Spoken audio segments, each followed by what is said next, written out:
очередь, принятый закон должен будет отражать ту действительность, которая есть.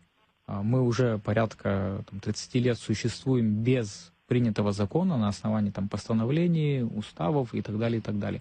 И в целом сфера работает. Очевидно, что, конечно же, не хватает много действительно новых веяний, на мой взгляд. Ну, я как человек из сферы информационных технологий наверняка буду часто делать на этом акцент.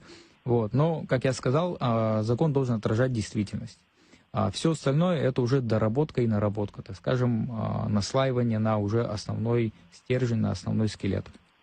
Другое дело, что сфера образования, она априори для государства убыточна с финансовой точки зрения, но с точки зрения формирования государства и будущего это важнейшая инвестиция. То есть, естественно, государство не может заработать на образовании, это вклад. И эту мысль мы должны в обязательном порядке все принять.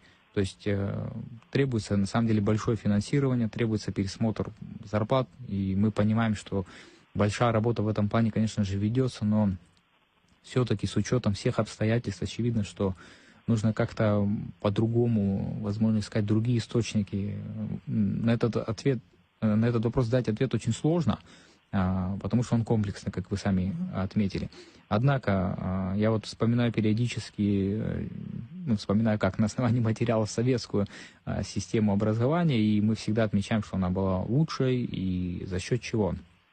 На мой взгляд, важнейшим аспектом были сами педагоги-преподаватели.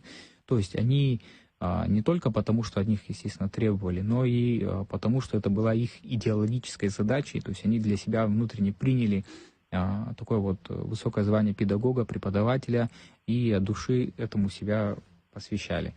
Сейчас нашим педагогам достаточно сложно. Очень много наших замечательных учителей, которые мы вот регулярно тоже вспоминаем. Иногда мы с ними пересекаемся и вспоминаем хорошие времена, когда вот мы сами были школьниками, и понимаем, что сейчас гораздо сложнее. Сейчас все-таки время меняется, и поддерживать на том же уровне качество очень сложно. Требуется реальная, на самом деле, поддержка.